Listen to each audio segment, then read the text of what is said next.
Thank you again for tuning in to our toy review. This time we feature one of the Voyager class that was released last year, Blades. Autobot Blades, sorry. Autobot Blades. So as we can see here, hindi naman siya Apache type of Apache type of helicopter, no. He's more of a coastal rescue aircraft. So basically what you can see here, of course, as I've mentioned, Voyager class ito, medyo malaking scale niya kaysa mga ordinaryong Classic Deluxe. And special features, of course, ang kagandahan sa mga Voyager class, meron siya mga special features na wala sa mga ordinaryong Transformers universe na maliliit na scale, ng mga standard scale. Katulad na ito, we can rotate blades o yung hélice niya by pressing this thing here. Oops, sorry. Pressing this thing here, we can rotate the blades. Yan. Okay. And of course, meron siyang accessory dito, yung hook niya. Hilahin ganyan. And you can press this thing here. Something. And of course, to be honest with you guys, hindi ko talaga alam kung saan nag-appear itong character na to. I mean, saang series ng Transformers to nag-appear. Definitely hindi to G1 eh. Definitely hindi G1 itong si Blades. So I have a conclusion. Correct me if I'm wrong. If someone would correct me, I would appreciate that. I guess this guy appeared in Transformers Cybertron. Transformers Cybertron was produced in Japan. It is a 3D animated series, and totally a great show actually. But some characters have been modified, like Optimus Prime, and some characters were also introduced. I guess this is one of the introduced characters in the Transformers Cybertron. Okay, now how do we convert this thing here? It's quite challenging a bit. It's level 3, so first of all, we have to remove ito, yan, blades yan. Tatanggalin mo yan. Tatanggalin mo yan, natatanggal yan. Yan. Yan, kailangan mong i-rotate ito. Yan. Yung gulong, kailangan mo siyang galing ganyan. Yan. Okay. Now, here comes the challenging part. Kailangan mong paghiwalayin itong part na to. Yan. And saan?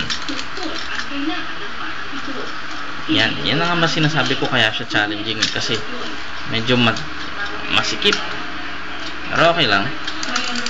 By the way, alam nyo ba na itong item na to originally was sold for 1,500 pesos nung bagong labas ito. Pero way back December of last year, we were fortunate enough to have this item as a gift to me for a cheap price of 400 pesos. So, salamat sa nagregalo sa akin.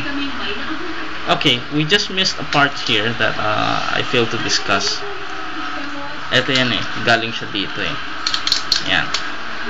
So, kung pagkatanggal mo ng mga parts niya, you have to rotate, fold this one and rotate. Okay. Tapos ipasok mo siya dito ulit. There. Fold this. Yan. Yan. So nagkakaroon na kayo ng idea ng legs niya yan. Then you have to pull legs. There. Rotate. Rotate. Yan. Tapos kailangan mo nang ilabas yung paa. Yan. Yan. Ito. Kailangan mong ilak to. Yan. Okay. Now, kailangan mo na ayusin yung arms niya. Which is ganyan. Ang kagandahan dito, may lock siya. May slot siya dito for the lock. You just have to yan, sinasabi ko, medyo masikip. Yan. Yan. Okay? medyo nagkakaroon na siya ng form, ano? Yan. This one here, yung kabitan ng LC, kailangan mo siyang ikutin. Kailangan mo siyang i-rotate. Then,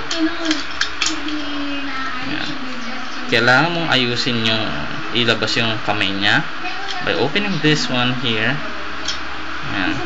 Kung meron kang laruan ng Optimus Prime 2007 na leader class movie, medyo may konting influence yun dito eh. Kaya kung meron ka na yun and gusto mong bumili na ito, hindi na mahirap sa'yo mag-convert na ito. So, Autobot Blades. We're almost done. Now, we'll just have to open. Eto. Wala mong buksan yan.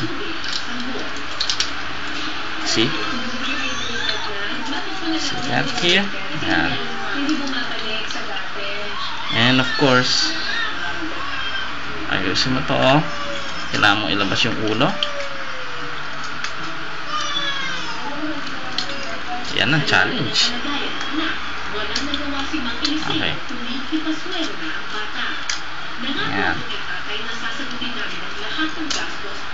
Okay.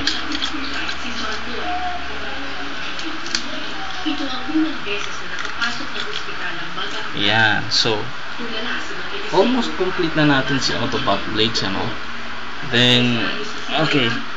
Mamaya ako na ikakabit yung iba accessories niya, no? I want to focus on the points of articulation.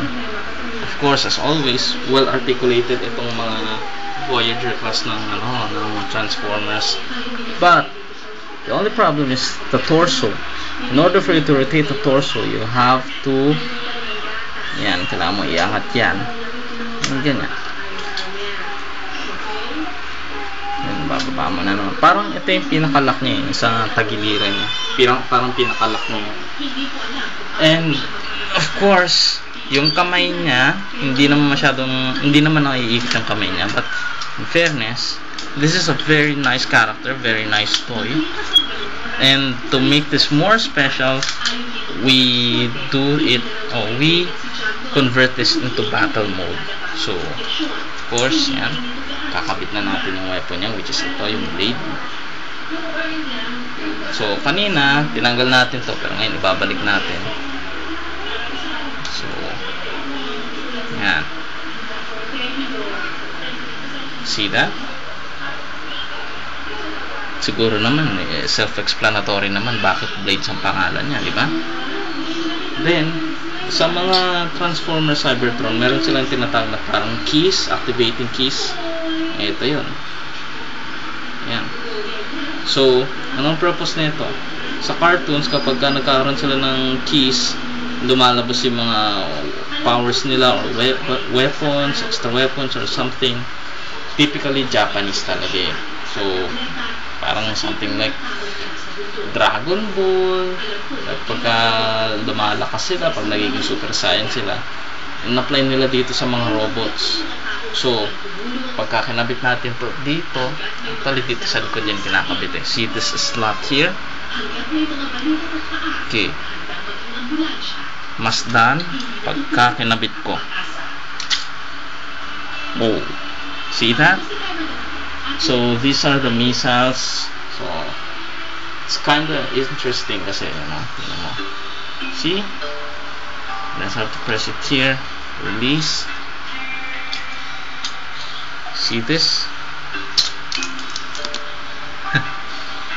It's cool, right?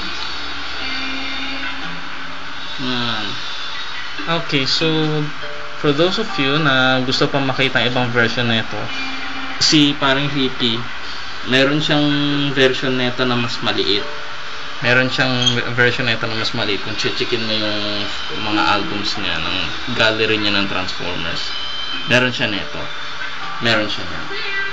But anyways, I would rate this toy 10. From the scale of 1 to 10, I rate this as 10.